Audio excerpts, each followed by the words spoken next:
kajian ilmiah.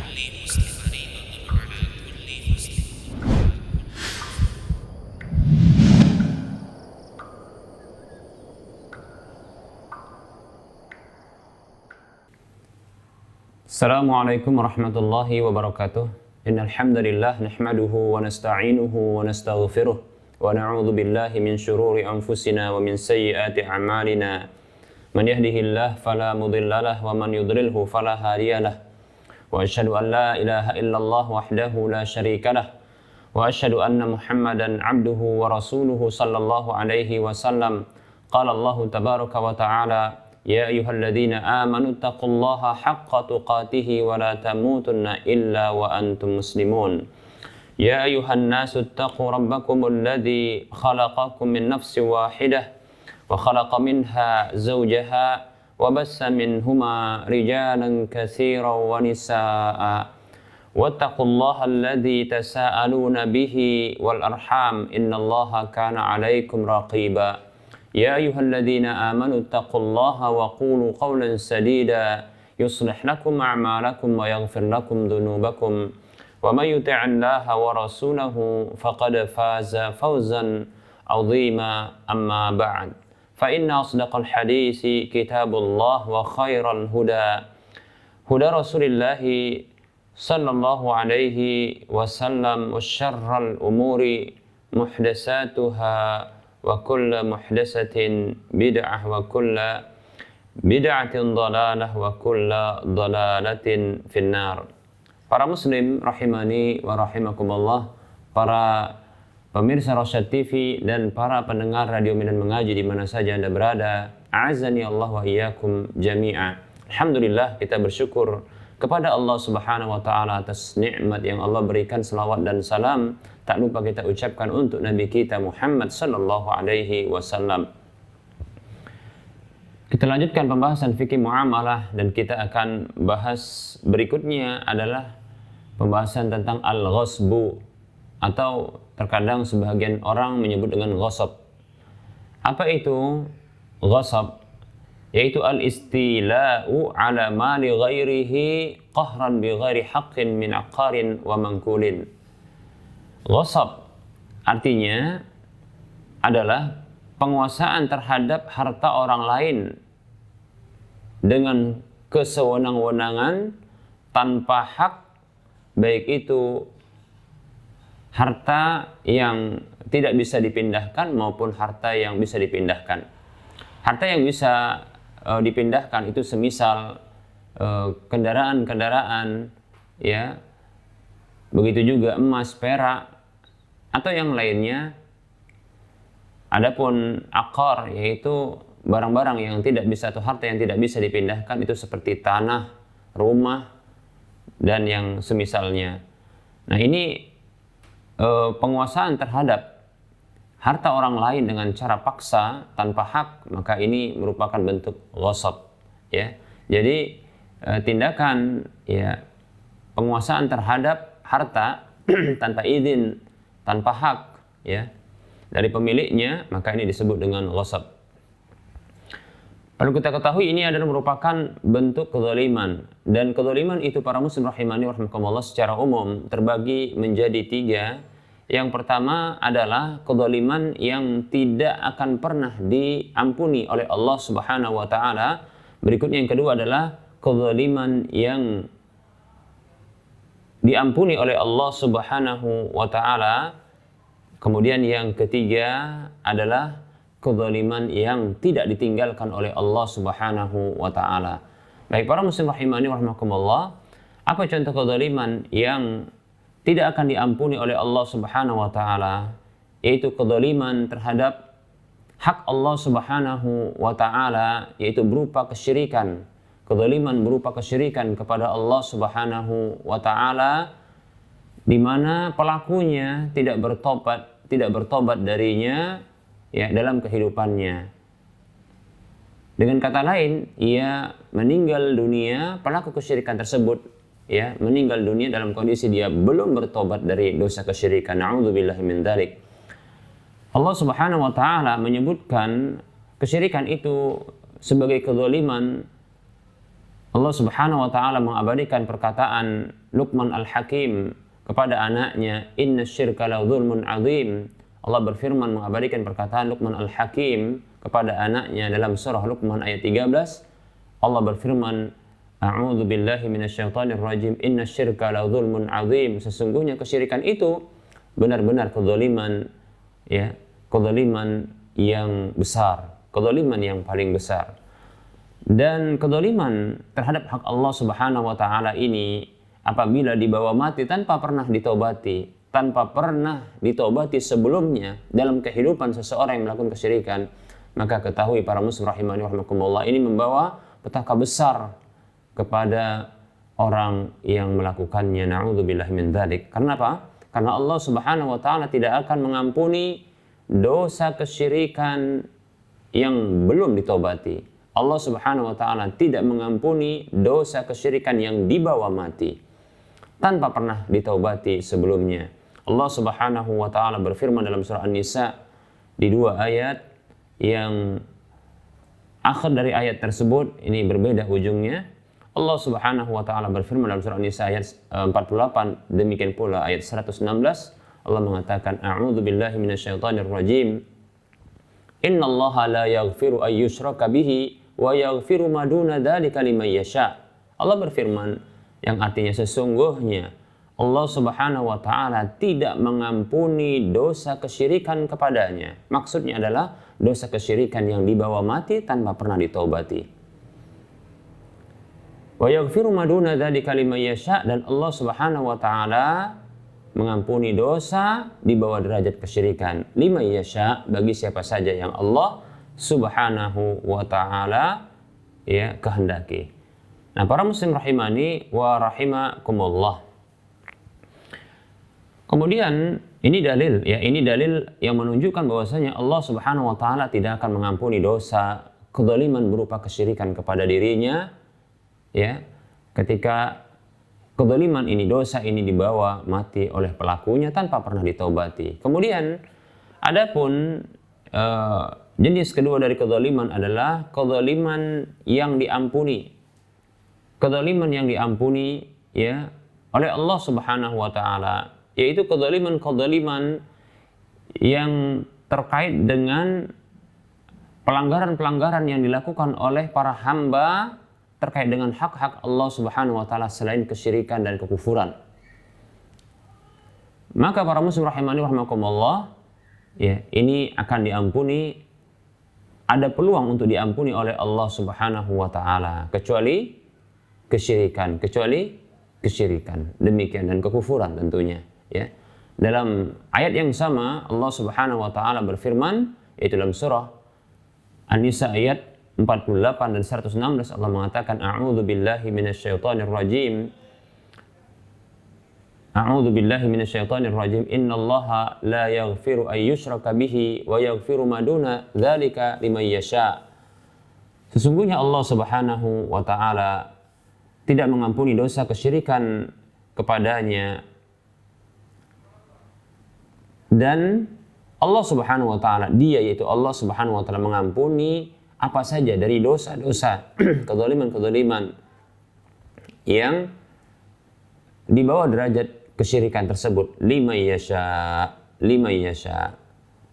Baik para muslim rahimani rahimakumullah, bagi orang yang dikehendaki, ya, Allah mengampuni dosa di bawah derajat kesyirikan, ya, bagi siapa saja yang Allah kehendaki. Nah, ini ada peluang, ya, kezaliman berupa dosa-dosa, pelanggaran-pelanggaran yang dilakukan oleh hamba terkait dengan hak Allah Subhanahu wa ta'ala.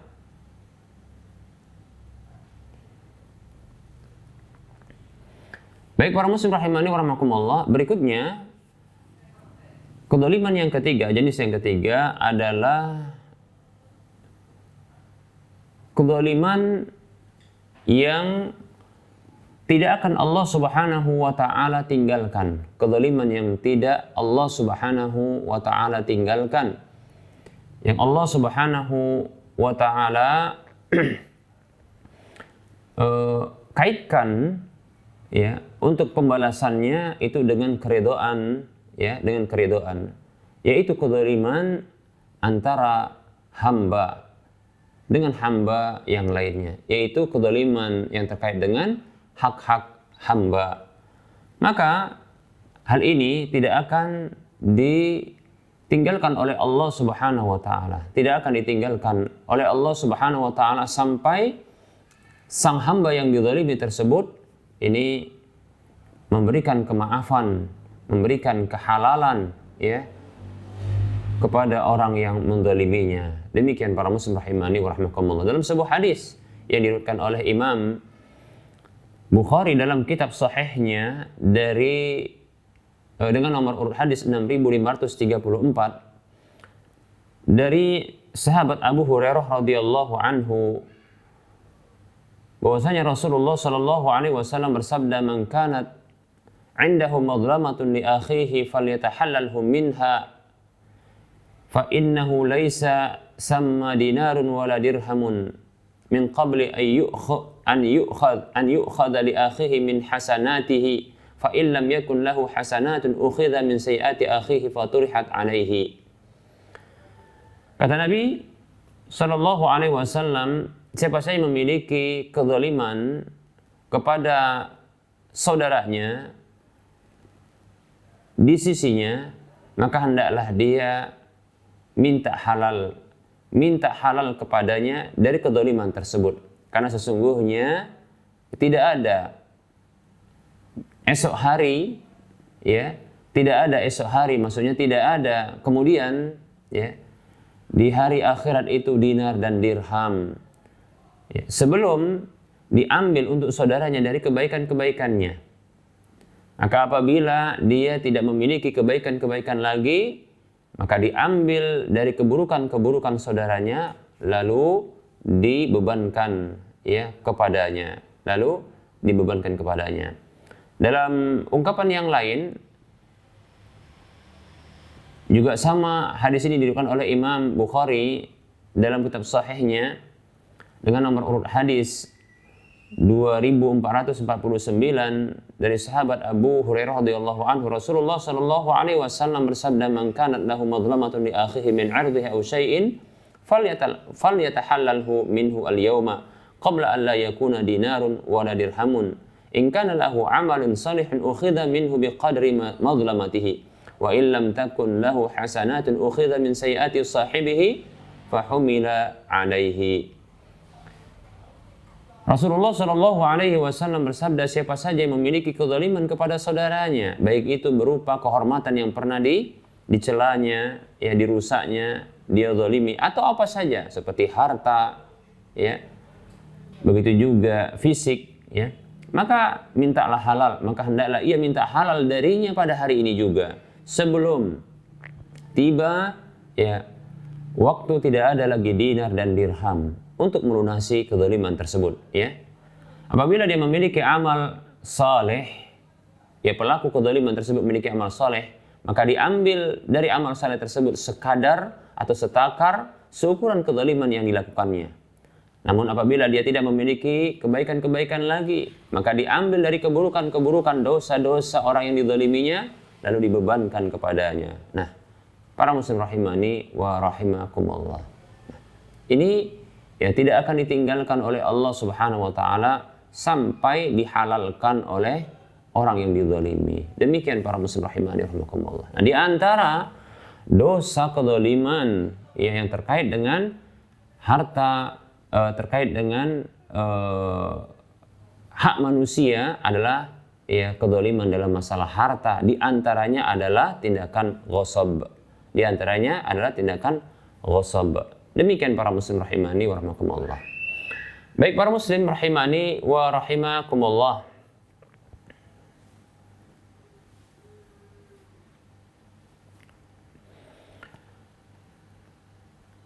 Lalu kita ketahui bahwasanya perkara-perkara yang haram ini, nah ini pernah kita sampaikan juga pada pertemuan-pertemuan sebelumnya, bahwasanya perkara-perkara yang haram ini ada dua bentuknya, ya. Perkara-perkara yang haram di dalam syariat ini ada dua macamnya.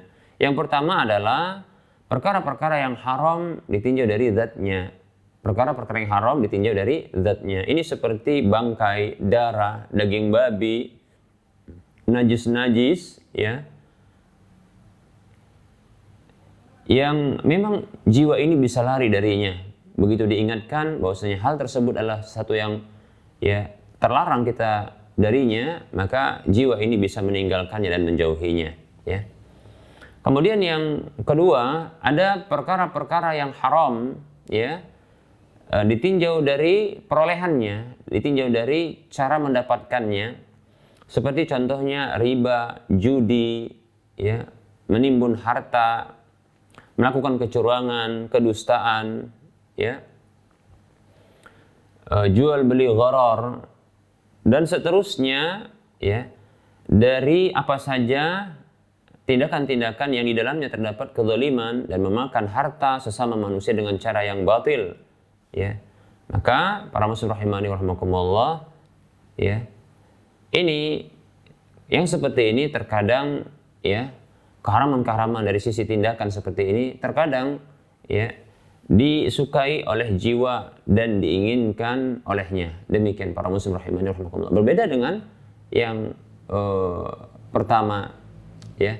Baik para muslim rahimani wa rahimakumullah, kedua jenis dari perkara-perkara yang haram ini atau harta-harta haram seperti ini memudaratkan, ya, dan membahayakan bagi pribadi maupun tentunya bagi masyarakat secara meluas. Demikian para muslim rahimani wa rahimakumullah. Nah, di antara perkara yang diharamkan tadi adalah ghasab, ya, dan ghasab ini adalah tindakan untuk menghasilkan harta haram. Demikian para muslim rahimani wa rahimakumullah. Oleh karenanya, hukum dari ghasab sendiri adalah haram, ya, karena itu merupakan bentuk kezaliman, ya, terhadap harta orang lain. Demikian para muslim rahimani wa rahimakumullah. Dalam satu hadis Nabi Shallallahu Alaihi Wasallam, beliau bersabda, al-muslimu haramun, al-muslimu alal muslimi haramun damuhu wa maluhu wa irduhu. Hadis riwayat Muslim. Kata Nabi Shallallahu Alaihi Wasallam, muslim yang satu atas muslim yang lain, maka itu haram darahnya, haram hartanya, dan haram kehormatannya. Demikian para muslim rahimani wa rahimakumullah. Ya, tidak boleh, ya, bagi seseorang untuk mengambil harta orang lain, ya, harta orang lain, ya, dengan cara, ya, dengan cara yang tidak hak. Demikian para muslim rahimani wa rahimakumullah. Akan menjadi halal bagi orang yang mengambilnya apabila mendapatkan kerelaan, keridhaan, ya, izin dari pemiliknya. Demikian para muslim rahimani wa rahimakumullah. Adapun, ya, ghasab ini, ya, adalah tindakan sebaliknya yang tentunya dia mengambil, ya, harta orang lain tanpa izin, tanpa hak, ya, tanpa ada kerelaan. Allah Subhanahu wa taala berfirman di dalam surah Al-Baqarah ayat 188. Allah berfirman, A'udzu billahi minasyaitonir rajim. Wa la ta'kulu amwalakum bainakum bil batili wa tudlu biha ilal hukami li ta'kulu fariqam min amwalin nasi bil ismi wa antum ta'lamun. Allah Subhanahu wa taala berfirman yang artinya, dan janganlah kalian memakan harta sesama kalian dengan cara batil. Dan janganlah kalian, ya, menyuap dengannya, ya, kepada para hakim dengan maksud kalian memakan sebahagian dari harta manusia dengan cara dosa sementara kalian mengetahuinya, ya, dengan jalan dosa, ya, itu sesuatu yang dilarang sementara kalian mengetahuinya. Baik para muslim rahimani wa rahimakumullah. Nah, ini menunjukkan, ya, haramnya ghasab, yaitu mengambil harta, ya, dengan cara batil, dengan cara, ya, menguasai tanpa hak. Kemudian ada hadis dari sahabat Sa'id ibnu Zaid radhiyallahu anhu yang mengatakan, Sami'tu Rasulullah sallallahu alaihi wasallam yaqulu, aku mendengar Rasulullah sallallahu alaihi wasallam bersabda, man akhadha shibran minal ardi zulman fa innahu yutawwaquhu yaumal qiyamati min sab'i aradina muttafaqun alaihi. Kata Rasulullah sallallahu alaihi wasallam, siapa saja yang mengambil sejengkal dari tanah dengan cara zalim, sejengkal saja, ya, tanah orang lain, ya, lahan orang lain itu dikuasai dengan cara zalim, diambil dengan cara, ya, sewenang-wenang, maka sesungguhnya kelak, ya, tanah tersebut akan dikalungkan pada hari kiamat itu sampai 7 lapis bumi tersebut, ya. Jadi 7 lapis bumi ke bawah, ya. Tanah tersebut yang diambilnya bila sejengkal, maka itu akan dikalungkan ke lehernya, dibebankan pada, ya, lehernya. Demikian para muslim rahimani wa rahimakumullah. Hadis riwayat Bukhari Muslim. Lalu bagaimana bila, ya, bukan lagi sejengkal, ya, bahkan mungkin sampai berhektar-hektar. Na'udzubillahi min dzalik. Tentunya ini beban, ya. Coba bayangkan, ya, bila kita diberikan beban, contohnya, ya, satu karung dari tanah, yang diisi tanah di dalam karung tersebut, lalu dikalungkan kepada kita, ya, goni tersebut atau karung tersebut yang berisi tanah yang hanya mungkin sekitar, ya, 50 sampai 100 kilo, ya, bebannya. Demikian. Namun ini dikalungkan kepada kita di leher kita, ya. Kemudian kita membawanya kemana-mana. Para muslim rahimani wa rahimakumullah. Apa yang kita rasakan? Apa yang kita rasakan? Berat. Itu berat, ya. Itu diantara azab mengambil hak orang lain dengan cara batil, dengan cara sewenang-wenang, dengan cara zalim, ya. Ini baru tanah. Lalu bagaimana dengan yang lainnya? Demikian para muslim rahimani wa rahimakumullah.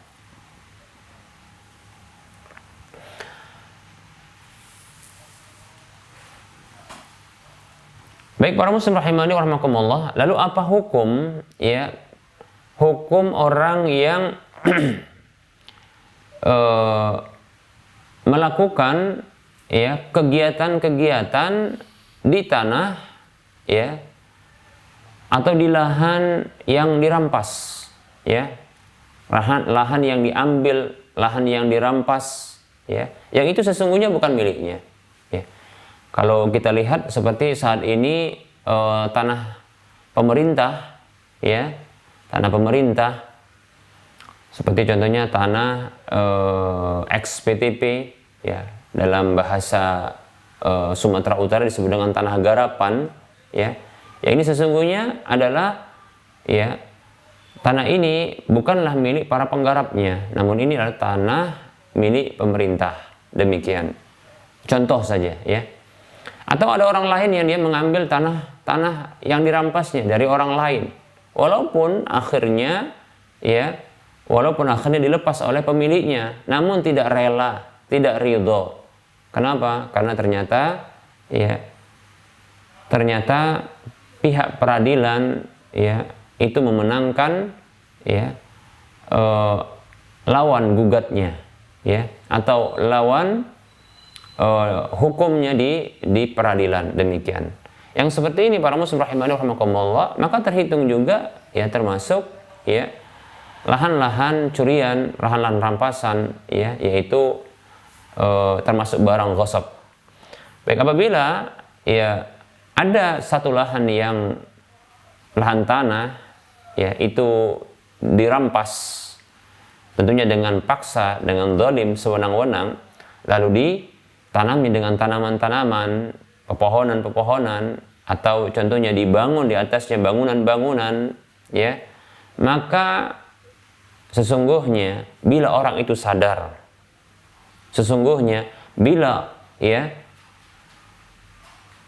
orang tersebut bertobat, ya, atau bila orang tersebut telah menyadari atau tidak sadar, maka sesungguhnya wajib bagi dirinya untuk mencabut, menghilangkan, ya, menghilangkan bangunan, menghilangkan tanaman, demikian, ya. Dan dia menanggung apa saja yang kurang dari tanah tersebut. Dan dia minta dan wajib juga untuk ya mengembalikan kondisi lahan tersebut seperti semula, ya, seperti yang diinginkan oleh pemiliknya, ya, demikian.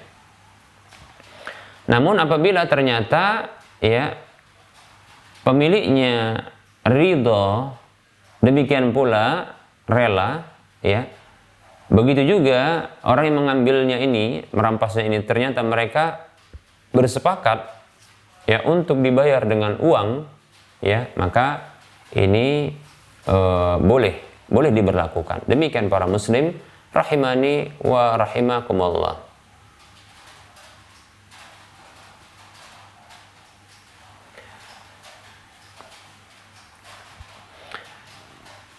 Nah, apabila orang yang mengambil atau merampas tanah tersebut menanam tanaman, ya, setelah itu ya dia mengembalikan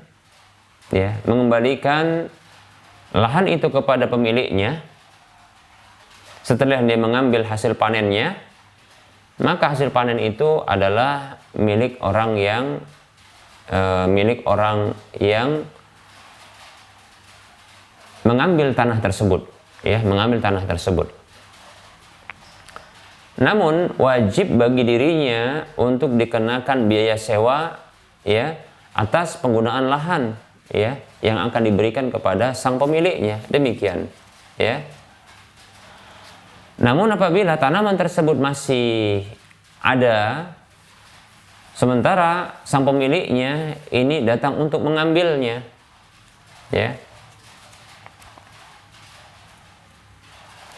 maka sang pemiliknya diberikan pilihan, ya, yaitu pemilik tanah tadi diberikan pilihan, ya, untuk dia membiarkan, ya, tanaman-tanaman tersebut yang masih menghasilkan, ya, atau memberikan hasil bumi saat panen, itu silahkan dia biarkan sampai nanti masa panennya, ya, dengan tentunya dia menarik biaya sewa dari orang yang telah merampas tanah tersebut atau menggunakan tanah tersebut, ya. Atau pemilik tanah tersebut dia memilih untuk mengambil alih pertanian tersebut yang ditanam dengan cara sewenang-wenang di atas lahan miliknya, ya. Namun dia harus membayar, ya, pemiliknya tadi dia harus membayar, ya, biaya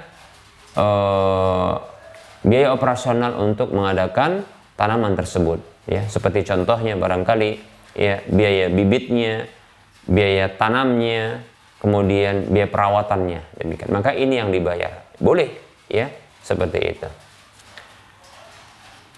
Allah Subhanahu wa taala berfirman dalam surah An-Nahl ayat 90, A'udzu billahi minasyaitonir rajim.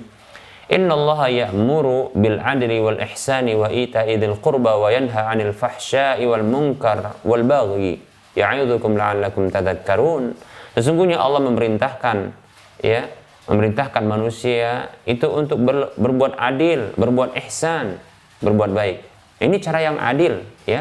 Demikian. Ini cara yang baik, ya, dan memberi kepada, ya, karib kerabat, melarang manusia dari berbuat, ya, kekejian dan kemungkaran serta kezaliman, ya. Dia memberikan, ya, wejangan kepada kalian agar kalian ingat. Demikian para muslim rahimani wa rahimakumullah. Nah, ini dia, ya, ini hukum terkait dengan orang yang merampas tanah, ya, orang yang merampas tanah milik orang lain dengan cara zalim, demikian. Apa hukum mengembalikan barang yang dirampas atau yang diambil dengan cara zalim? Tentunya wajib bagi orang yang mengambilnya, ya, itu untuk mengembalikan apa yang diambilnya kepada pemiliknya, ya. Nah, apabila dia lakukan atau melakukan sebuah tindakan yang membuat munculnya kerugian, ya, pada barang yang diambilnya tersebut, ada kerusakan, maka dia menanggung kerusakan tersebut. Dia menanggung kerusakan tersebut, ya. Demikian, ya. Wajib dia kembalikan karena itu bukan hak miliknya, walaupun andaikan dia menanggung kerugian berlipat-lipat, karena itu bukan miliknya, seperti itu. Ya, contohnya orang yang dia membeli tanah garapan XPTP yang itu jelas bukan miliknya dan bukan milik orang yang sebelumnya, ya, bukan milik orang yang sebelumnya. Demikian pula bukan milik orang yang sebelum dan sebelumnya. Demikian. Dia mengetahui. Lebih-lebih ternyata tanah tersebut harga murah, ya. Diberi harga murah untuknya, ya, untuk mendapatkan tanah tersebut. Berbeda dengan tanah-tanah yang lain. Mestinya ada kecurigaan.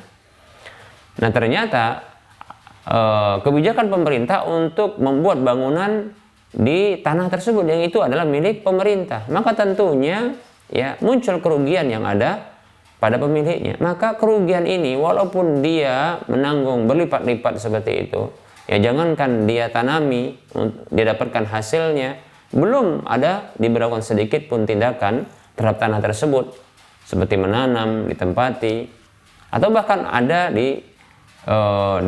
dibuat bangunan, harus digusur, demikian. Dia mengalami kerugian, maka tetap wajib dia kembalikan. Kenapa? Karena itu sesungguhnya bukan miliknya. Demikian para muslim rahimani wa rahimakumullah. Wajib baginya untuk apa? Untuk mengembalikannya. Baik para muslim rahimani wa rahimakumullah. Lalu bagaimana apabila, ya,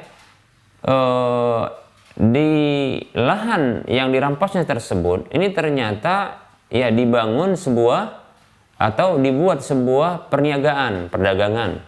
Contoh ini di tanah XPTP, ya, atau di tanah rampasan ini, ya, dibangun atau dibuat sebuah tempat jual beli, pasar dadakan, begitu, ya, pasar dadakan, ya. Yang ini tidak ada izin dari pemiliknya untuk melakukan hal tersebut. Ternyata, ya, pasar dadakan tersebut diminati, ya, banyak masyarakat ketika itu, ya, yang membeli di sana. Demikian, ada perniagaan yang dilakukan di sana, pasar dadakan, ya. Bahkan mungkin setiap hari ini menjadi ramai, ya. Maka yang seperti ini, maka ada beberapa pilihan. Pilihan yang pertama, ya,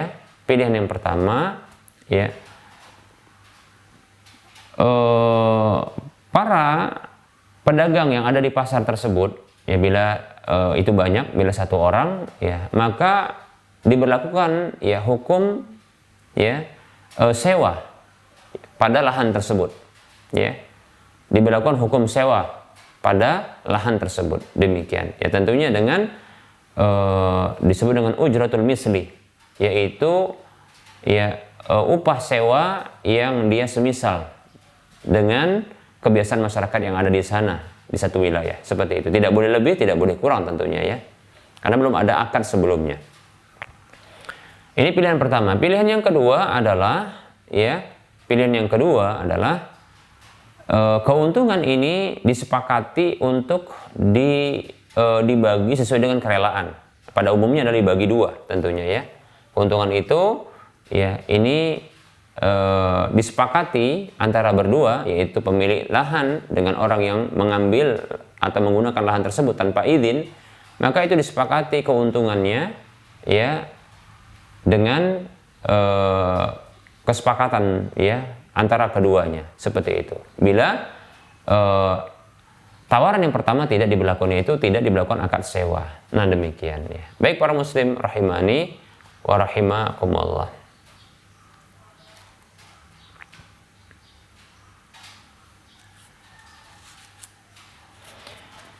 Baik para muslim rahimani wa rahimakumullah. Apa hukum apabila ternyata ada perubahan ya pada barang yang diambil dengan cara yang zalim tersebut?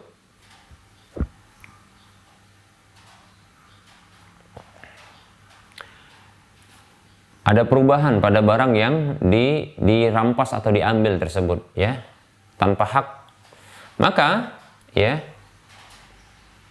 yang jelas ada perubahan, maka tetap wajib bagi orang yang mengambilnya untuk mengembalikannya, dan sekaligus wajib juga dia mengambil menyerahkan ya, mengembalikan nilai kerugian atas perubahan tersebut ya, nilai kerugian ya atas perubahan tersebut bila dia mengalami kerugian. Namun apabila ternyata ada penambahan ya,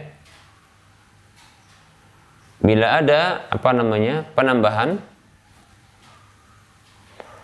bila ada contohnya penambahan dan ini ternyata menguntungkan ya bagi pemilik lahan ya, maka tentunya sang pemilik lahan ya harus memberikan ya nilai ya terhadap perubahan tersebut ya, karena sesungguhnya di situ ada hak bila dia ingin mengambil perubahan tersebut ya. Tentunya ya kita contohkan seperti ada seseorang yang dia mengambil pakaian-pakaian atau kain-kain, kalau kita sebut dengan bakal ya, kain bakal ya, itu kain-kain yang dalam bentuk lebar ya, ini belum dibuat untuk pakaian tertentu ya, seperti itu ya, kain yang lebar-lebar. Nah ini diambil olehnya, lalu orang yang mengambilnya ini membuatnya menjadi pakaian ya, seperti kemeja ya, barangkali begitu juga ya, celana seperti itu. Nah ternyata ya ini dikembalikan ya kepada sang pemiliknya. Nah tentunya ini kan manfaat yang berlebih ya, manfaat berlebih. Ini bukan bentuk kerugian ya, tapi ini bisa dikatakan manfaat karena sudah berbentuk dengan pakaian ya. Bahkan ternyata pakaian tersebut belum digunakan dan pakaian tersebut ternyata pantas, cocok ya oleh dengan pemiliknya ketika dia memakainya, atau ini bisa dijual, maka tentunya ya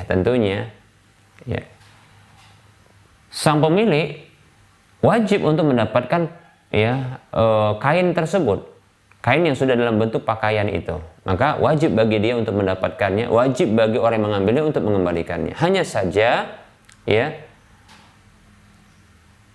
ada dua pilihan ya, ada dua pilihan. Pertama adalah ya, untuk menyelesaikan permasalahan seperti ini ada dua pilihan. Yang pertama adalah ya dikembalikan ya pakaian tersebut dengan dikembalikan kain tersebut dengan bentuk pakaian itu ya, lalu ya sang pemilik kain itu yang sudah berubah menjadi pakaian, dia memberikan pembayaran upah dari jahit ya kepada orang yang mengambilnya, seperti itu. Demikian ya, tentunya adalah ujratul misli disebut, yaitu upah yang semisal. Demikian. Namun apabila terjadi pengurangan, maka tentunya kerugian ya, pengerusakan ya pada barang tersebut, maka ini harus ditanggung oleh orang yang mengambilnya, seperti itu. Kemudian cara yang kedua adalah ya wajib bagi orang yang mengambilnya itu mengembalikan ya barang tersebut ya dengan barang yang lain yang sama seperti itu. Nah bisa dibangun seperti ini ya, untuk apa namanya, untuk keluar dari permasalahan ini ya, untuk mendapatkan solusi. Demikian ya. Jadi kasus pakaian tadi, yaitu kain yang dijadikan pakaian, maka orang yang mengambilnya ketika dia bertobat contohnya, atau ketika dia harus wajib mengembalikan, ya, maka dia boleh untuk mencari ya kain-kain yang semisal kualitasnya dengan kain yang diambilnya, dengan ukuran yang sama, warna yang sama, kualitas yang sama, dan seterusnya, ada kesamaan lalu dikembalikan. Nah, seperti itu. Demikian para muslim rahimani wa rahimakumullah. Barangkali untuk penyampaian materi kita cukupkan terlebih dahulu. Kita akan masuki sesi soal jawab.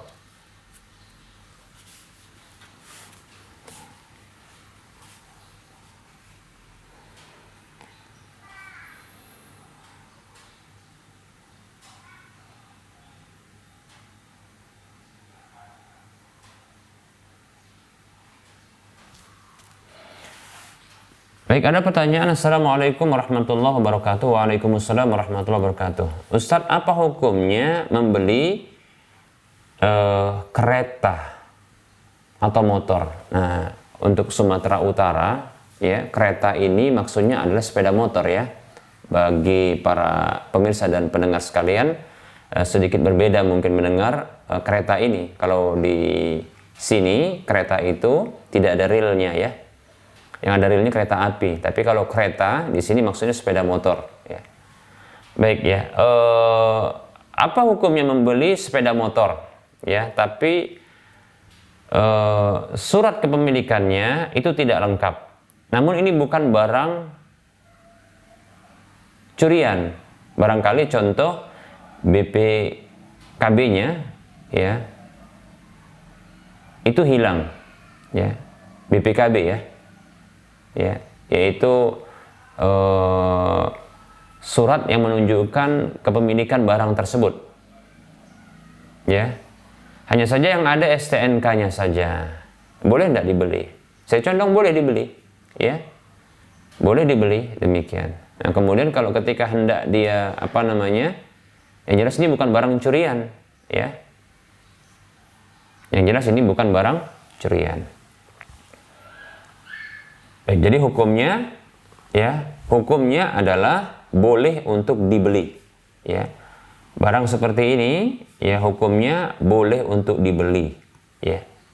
Karena dia bukan barang curian, karena dia bukan barang curian. Demikian.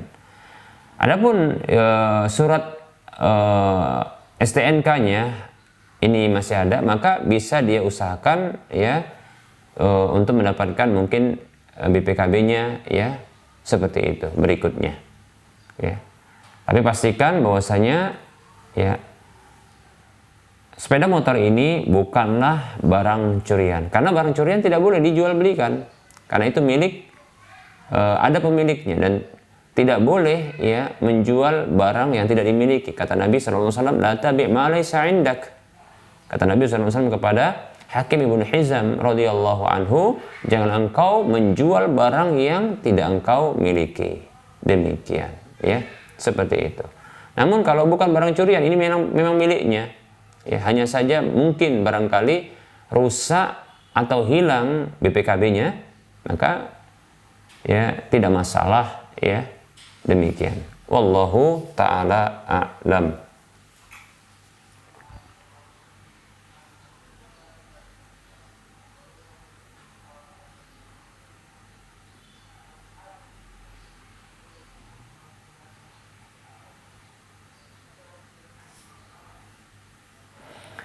Baik, ada pertanyaan.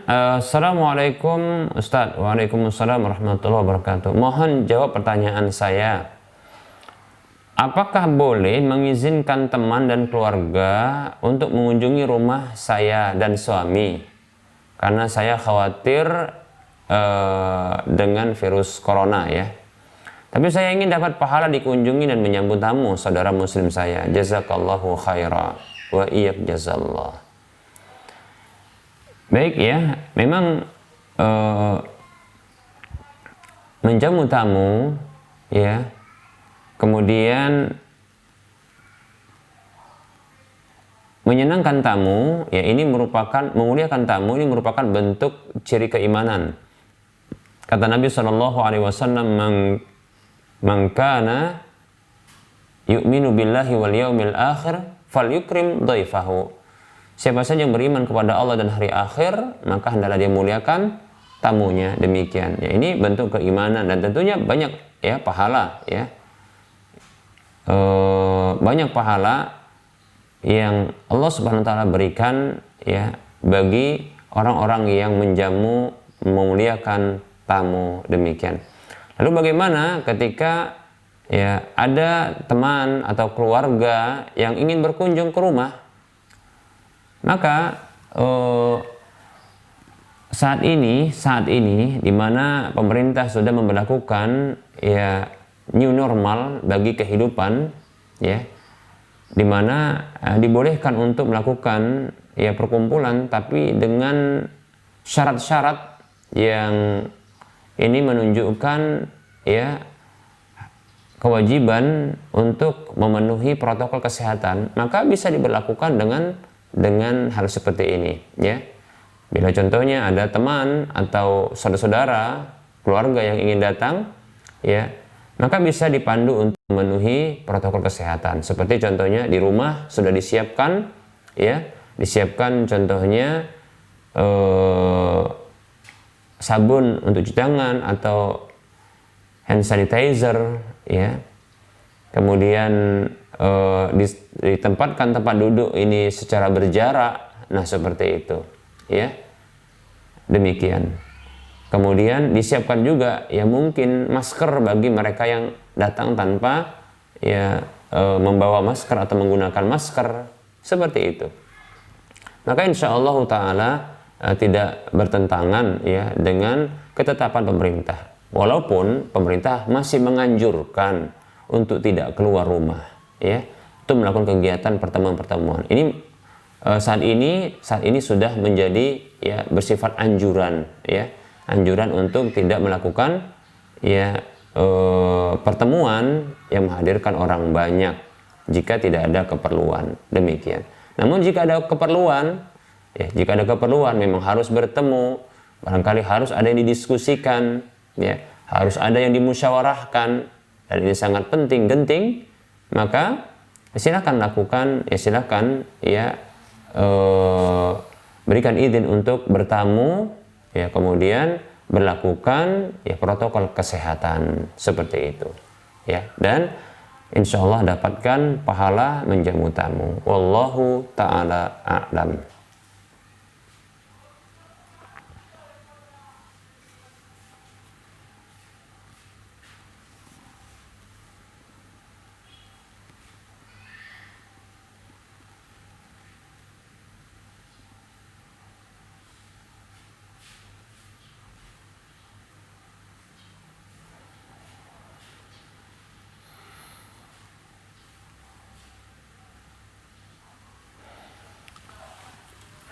Baik, ada pertanyaan.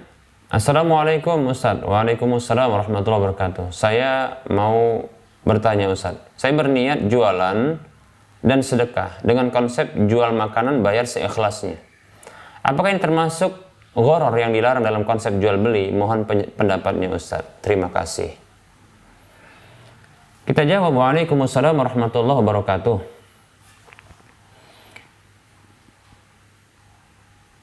Jual beli ya di antara syarat ya jual beli ya harus ada ya kejelasan di dalam masalah harga ya, kejelasan dalam masalah harga, demikian pula kejelasan barang yang dijual belikan ya, seperti itu. Baik para muslim rahimani wa rahimakumullah, memang jual beli seperti ini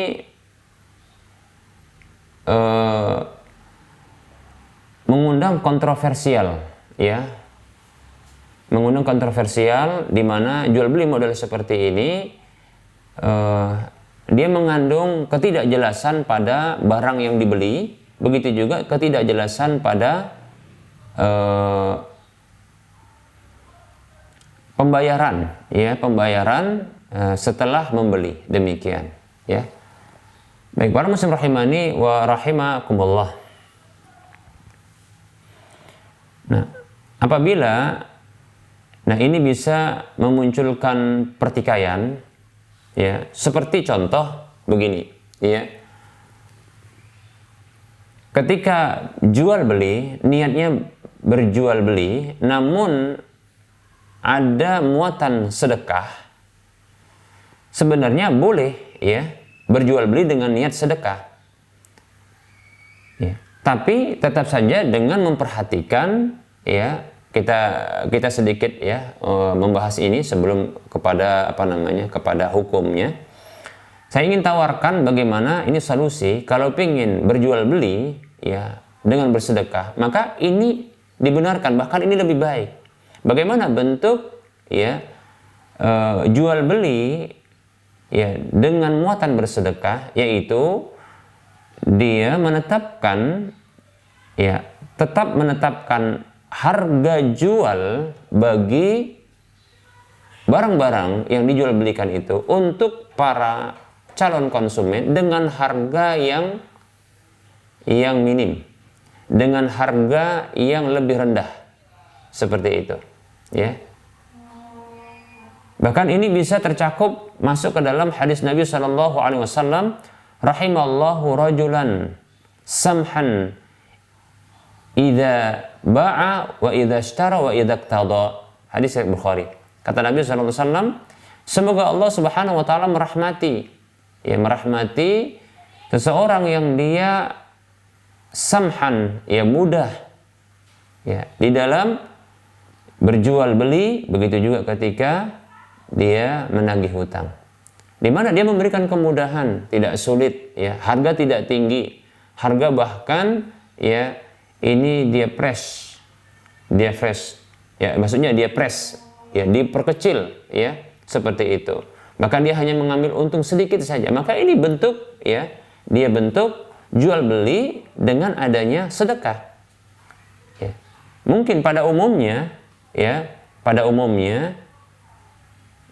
barang-barang yang dijual atau yang diolah, kalau dia bentuk olahan ya, seperti ini, mungkin pasarannya itu keuntungan itu sampai mungkin setengah dari biaya operasional ya, atau kita katakan modal dari barang yang dijual tersebut atau sesuatu yang dijual tersebut ya. Namun dia hanya mengambil katakan keuntungan 1/10-nya ya. Sementara mungkin yang lain itu setengahnya. Berarti sekitar 4/10-nya ya. 4/10-nya ini dia sedekahkan. Luar biasa yang seperti ini. Ya, ini bentuk sedekah. Tapi jelas barang yang dijualnya ya, kemudian jelas juga ya harganya, seperti itu. Nah, apabila ternyata mengambil seikhlasnya, maksudnya apa? Mengambil semaunya, kemudian membayar seikhlasnya. Nah, di sini barang yang dijual tidak jelas harganya ya. Barang yang dijual tidak jelas mau diambil berapa. Kemudian begitu juga barang uang pembayaran yang hendak dibayarkan. Ya, ini tidak jelas. Yang seperti ini mengundang ya persengketaan. Apakah orang yang memberlakukan jual beli seperti ini, yaitu ya makan semaunya, kemudian bayar seikhlasnya, karena ada ungkapan seikhlasnya, serelanya, rupanya ada orang yang di sana dia makan namun dia tidak bayar, karena katanya bayar seikhlasnya, maka dia ikhlas untuk tidak bayar. Nah, ini gimana? Apakah orang yang menjual makanan model seperti ini itu rela? Dan apabila ada lebih dari 1 orang, bahkan 10 orang seperti ini yang hanya makan saja namun dia tidak bayar, apakah rela? Jika rela, maka sesungguhnya ini betul-betul sedekah, bukan jual beli. Maka boleh tidak? Boleh. Ya. Berarti seperti ini, yaitu apa? dia ini memberi, ya, dia memberi lalu orang lain membalas beri. Berarti sesungguhnya dia bukan sedang jual beli, tapi orang seperti ini dia sedang, ya, berbagi, lalu orang pun berbagi kepadanya, seperti itu, ya. Kalau seperti ini boleh, yaitu apa? Orang tersebut yang dia membagi makanan, lalu orang pun, ya, berbagi kembali kepada dirinya. Nah, menurut pendapat yang kuat ini boleh. Artinya kalau ada orang dalam kondisi skema seperti ini, konsep seperti ini, orang itu makan saja namun dia tidak bayar, itu diberi kerelaan dan itu diridhoi hal seperti ini, diberikan izin oleh orang yang melakukan, ya, hal seperti ini, maka ini tidak masalah. Ya. Ini contohnya seperti, ya, ini mirip dengan contohnya ini makan-makan gitu ya. Lalu orang yang mengadakan kegiatan makan-makan tersebut dia menyebarkan kotak infak, ya, di kalangan orang yang makan tersebut agar berinfak dan agar nanti bisa berkelanjutan lagi seperti ini. Nah, seperti itu. Dan orang yang membuat makanan tersebut, menghidangkan makanan tersebut, nah ini boleh mengambil untung darinya karena memang itu ditujukan untuk dirinya. Demikian. Maka tidak masalah seperti ini, ya. Namun apabila, ya, orang tersebut tidak rela, tidak ridho, tidak izin kalau ada orang yang makan di sana, ya, semaunya, lalu, ya, bayar seikhlasnya dengan maksud tidak bayar, ya, tidak rela dia seperti ini. Lebih-lebih ternyata tidak satu orang, ternyata ada 2, 3, 4, tidak rela kalau ada orang yang makan tidak bayar, harus bayar walaupun sedikit. Maka ini bentuk jual beli. Bentuk jual beli. Nah, kalau jual beli itu harus dipersyaratkan apa yang dimakan itu jelas, kemudian apa yang dibayar itu pun jelas. Seperti itu. Demikian, ya. Baik, para muslim rahimani wa rahimakumullah.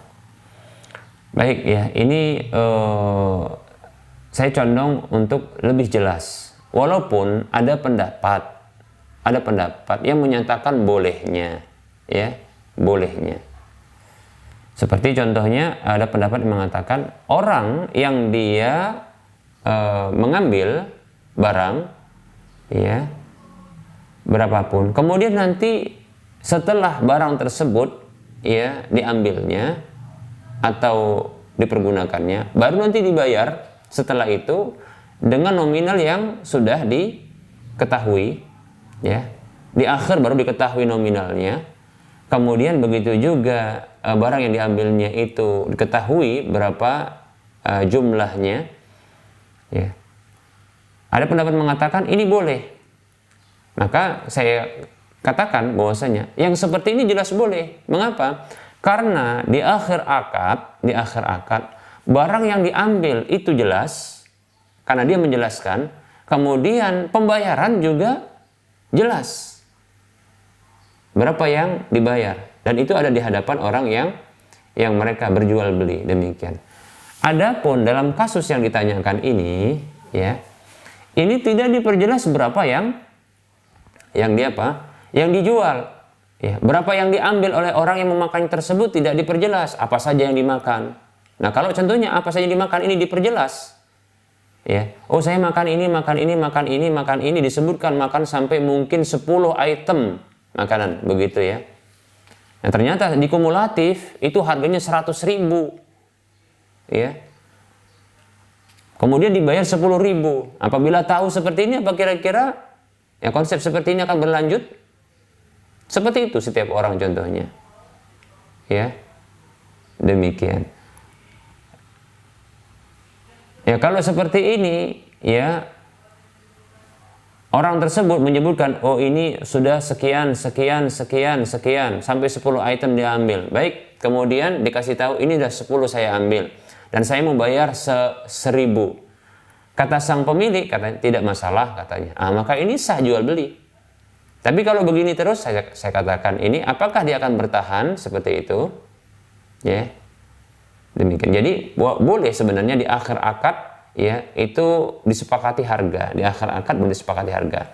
Boleh tidak dengan kasus seperti ini? Yaitu tadi disebutkan contohnya orang yang datang ya untuk membeli makanan ya tersebut dengan menyebutkan 10 item yang sudah dimakannya ya, kemudian dia bayar dengan harga contohnya 10.000 yang sesungguhnya harganya 100.000 tadi, dan ini berdasarkan kerelaan dari sang pemilik. Apakah sah ini jual beli? Apa ada gharar di dalamnya? Tidak ada gharar dan sah jual belinya.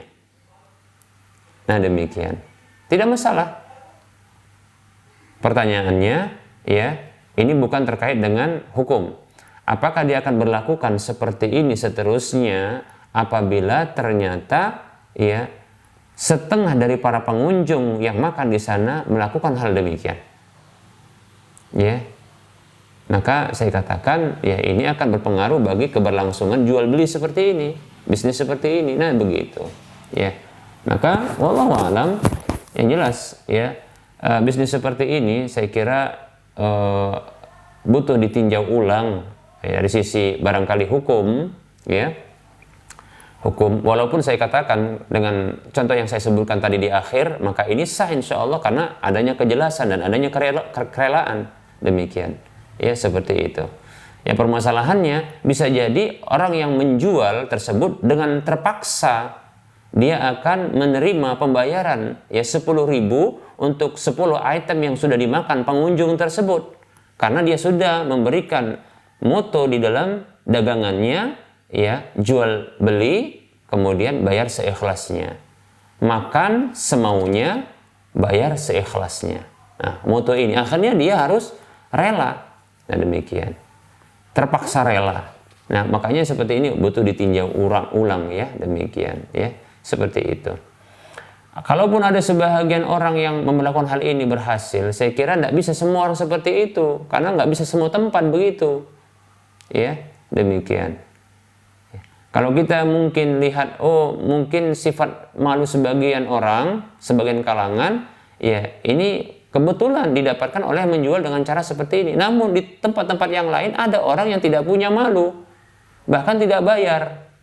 Jangan-jangan ya dengan modal yang besar ini akan kolaps dalam waktu yang singkat, kan begitu. Ya, seperti itu. Demikian ya. Yang jelas, kalau ada kejelasan ya, ada kejelasan. Baik itu di akhir, kalau di awal sudah jelas, di awal akad ini jelas ya. Barang diambil ya, diberitahu, ini belum dimakan, barang diambil, diberitahu, ini yang saya mau makan, maka disampaikan contohnya ke kasir atau berapa harganya atau diketahui ya, maka diberitahu ini harganya sekian. Nah kalau ini pada umumnya, ini tidak masalah, tidak ada gharar di dalamnya. Boleh juga di akhir akad, apa saja yang sudah dimakan, sudah habis ini dimakan, sudah ya, baru ketika hendak dibayar ya, maka disampaikan apa saja dimakan, kemudian dia hendak membayar 10.000 katakan atau 5.000 ya. Apabila ini atas dasar kerelaan dari orang yang menjualnya, maka ini tidak ada gharar ya, demikian. Apakah sah jual belinya? Insya Allah sah. Permasalahannya saya katakan ini yang bermasalah ya, makan sepuasnya kemudian bayar seikhlasnya. Nah ini ya, ini bisa jadi ya, ini akan membelit ya orang yang menjualnya sendiri. Moto seperti ini, di mana para pengunjung barangkali akan datang kepada dirinya ya, kepada model penjualan seperti ini, atau toko atau tempat dia jual makanan seperti ini, tempat kulinernya, ini akan dikunjungi oleh orang-orang yang tidak memiliki rasa malu. Dan ini pernah saya dapatkan cerita seperti ini oleh dari sebahagian ya kenalan, bahwasanya ada orang yang buka dengan cara seperti ini, lantas beberapa hari saja sudah tutup. Mengapa? Ya karena dia membuka jual beli seperti ini di tempat orang yang kurang malunya, kan begitu. Ya cuma dia makan banyak bayar cuma 5.000, makan banyak sepuasnya dia bayar cuma 5.000. Nah, kalau semuanya seperti ini tentunya akan terjadi apa? Kerugian. Seperti itu, ya. Demikian, ya. Yang ada hanya tutup saja, nggak akan berlanjut seperti ini. Baik, ya. Seperti itu yang bisa saya sampaikan. Wallahu ta'ala a'lam.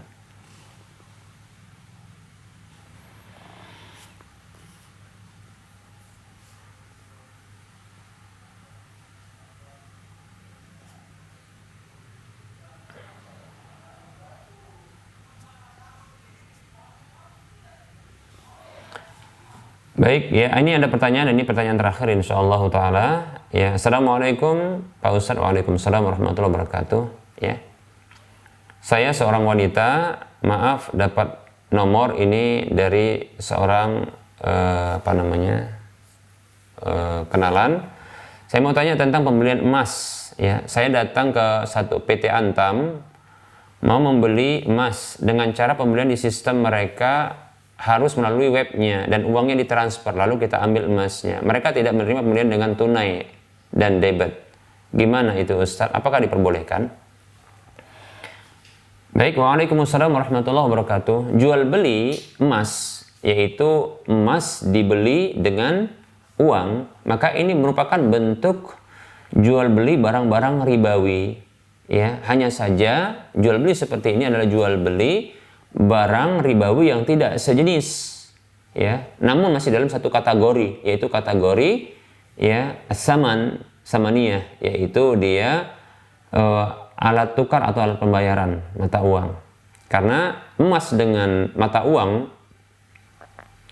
ya, seperti mungkin dolar, ya, rupiah dan seterusnya, maka ini dianggap satu kategori, yaitu kategori ya mata uang. Karena emas di zaman dahulu, di zaman Nabi SAW itu diwakili oleh dinar sebagai ya alat pembayaran atau alat tukar, demikian, ya. Maka di sini ya untuk terhindar dari riba maka wajib terpenuhi satu syarat saja, ya. Kata Nabi SAW, wa idza ikhtalafat hadhil asnafu fabi'u kaifa syi'tum idza kana yadan biyadin. Apabila berbeda jenis-jenis ini, maka juallah ya bagaimanapun yang kalian inginkan dengan nilai yang berbeda-beda, tidak masalah, ya. Namun hanya saja ya ada satu syaratnya, idza kana yadan biyadin, kata Nabi SAW. Ya, asalkan dia tunai kontan, seperti itu. Nah, kalau tidak kontan maka jatuh kepada riba nasi'ah, demikian. Riba karena ada penundaan pembayaran. Nah, tidak boleh, ya, tidak boleh. Seperti itu. Maka harus kontan. Ya. Bagaimana caranya bila ternyata dengan transfer, ya, transfer pembayarannya? Maka bisa transfer pembayarannya, tapi harus tetap mengambil emasnya kontan. Contoh yang dikatakan ini termasuk kontan. Contoh, ada orang yang peminat, calon pembeli customer emas, ya, dia datang kepada PT Antam, sudah. Ketika dia hendak membeli, ya, dia sepakati dulu harganya, katakanlah, baik, ya, kita katakan dia membeli sekitar 10 gram emas, gitu ya, 10 gram atau 100 gram, ya, 100 gram emas, lalu disepakati dengan harga tertentu, ya, 100 gram emas, maka disepakati dengan harga tertentu. Kita katakanlah harganya sekitar ya 100 juta, kita katakan demikian, ya, katakan seperti itu. Hanya saja customer ini tidak membawa uang, namun dia ada uang di ATM, dan pihak PT Antam tersebut ini menyediakan pembayaran dengan cara online seperti itu, ya. Maka termasuk jual beli kontan adalah, ya, customer tadi menerima emas ketika dia beli di PT tersebut.